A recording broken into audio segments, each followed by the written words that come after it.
All right, welcome back to the second part of One Man's Faith today, and we're gonna start a new series. Yay! Aren't you so glad we're going through a new? Okay, hey, I was really being serious.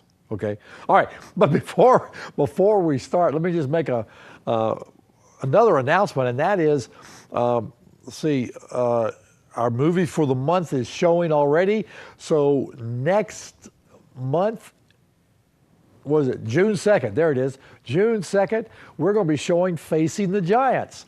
So it's a great movie. Oh, you need to bring a friend or two or three or four. Come out and watch this movie. So June 2nd, it's a Tuesday night as usual, and at 7 o'clock, Facing the Giants. All right. So with that in mind, grab your Bible and open up to Leviticus chapter 25. Leviticus chapter 25. We're going to look at a series on Jubilee. What is Jubilee? What does it mean? Does it have any meaning for me at all? You know, Neal, why would you even talk about something Old Testamently like that? Well, because it does involve you and me. It does involve you and me, and we kind of need to understand it. Now, like so many things in the original covenant, we're under grace, not under the law. But the concepts given are still valid today. God doesn't change his mind. God didn't change his ways. He just said, okay, you're under grace, not under the law. But there are concepts in the law that we still come under. For instance, thou shalt not murder, okay? Thou shalt not bear false witness. Thou shalt honor your father and your mother. Those things in the Ten Commandments and other things are still set before us for us to follow. Now, we can do all those things, as Jesus says, by understanding that he said 2 commandments, and I added a third one. There are 3 commandments, really, that you and I need. If we'll follow, we will fulfill the original covenant. Thou shalt love the Lord thy God with all thy heart, soul, mind, strength, and body. Okay, that's the first commandment. Love the Lord your God. Put him first. Okay. The second is you shall love your neighbor as yourself.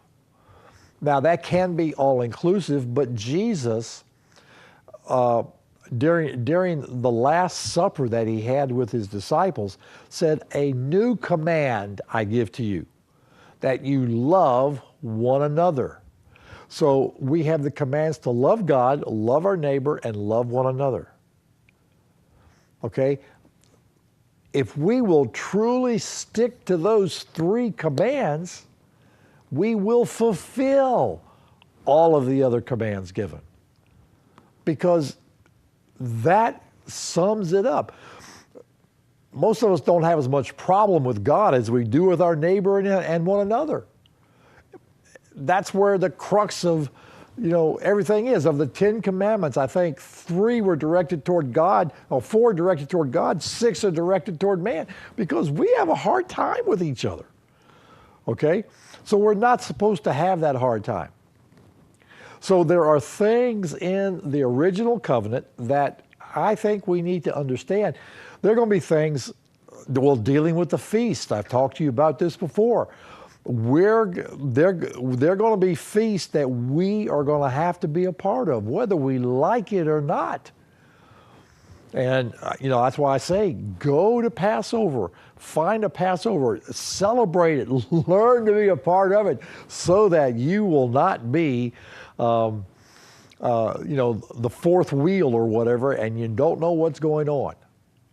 All right? Understand. The Feast of Tabernacles.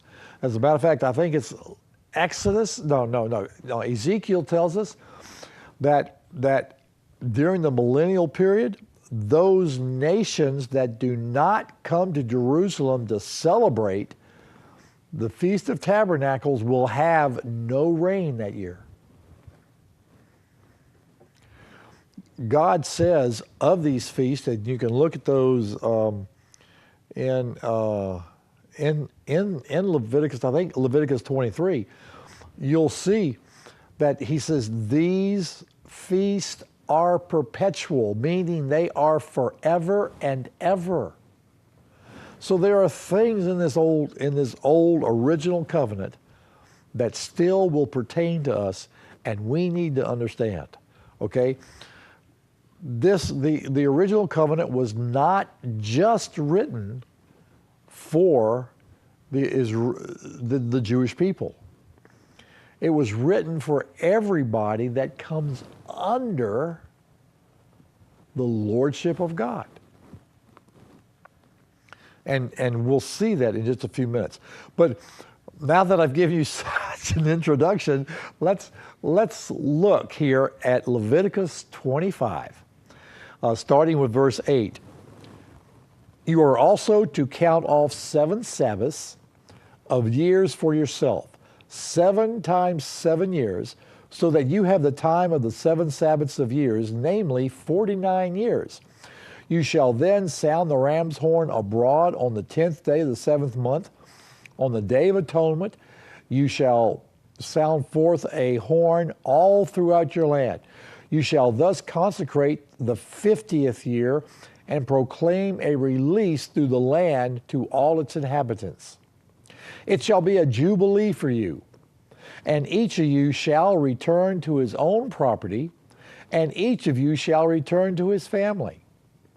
You shall have the 50th year as a jubilee.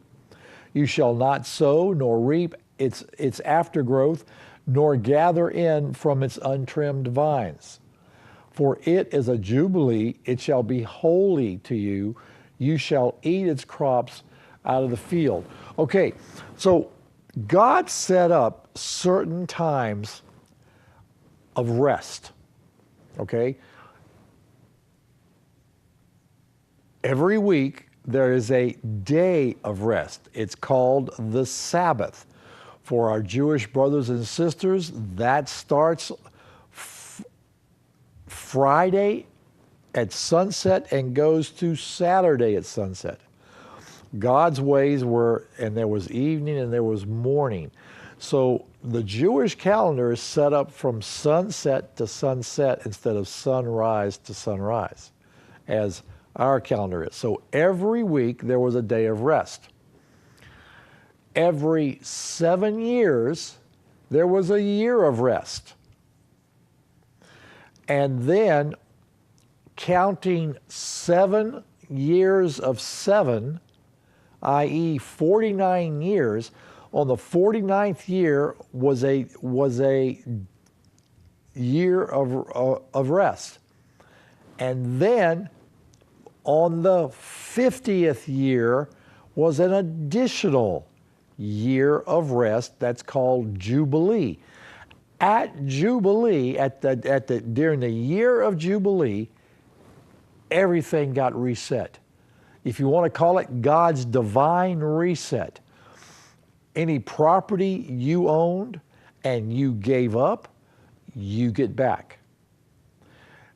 Any debts that you incurred are wiped clean. If you sold yourself as a slave for some of those debts, you are set free. It's a year of Jubilee. All right? This is what is happening here.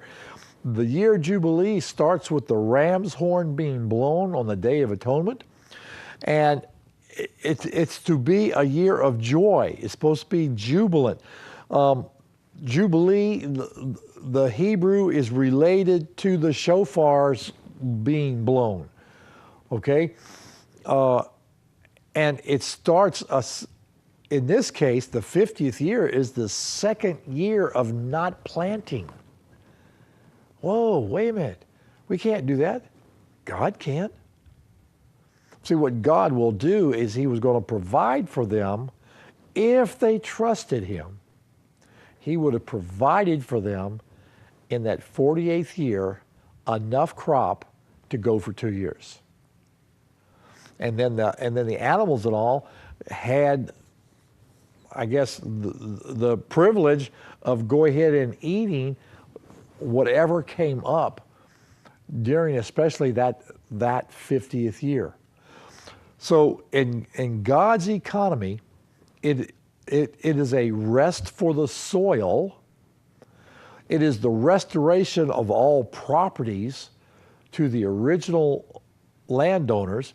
When the Israeli people moved into Israel, the whole land that was given to them was divided up into tribal lands, and then within each tribal land, the land was broken up into family lands. Okay, but knowing that some people may either die, like if the father died and he only had girls, the land is passed down. But if they couldn't, if they can't pay for the land to do whatever, they're even like today, there are just so many situations that come about where we have to sell our land. But you could sell your land, but you got it back during the year of Jubilee. So it was a restoration. It was a year of restoration, a divine reset of everything, going back in a sense to zero, to where you were.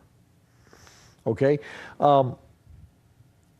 Isaiah 61 talks about this, and we've kind of looked at these verses as we were talking in our last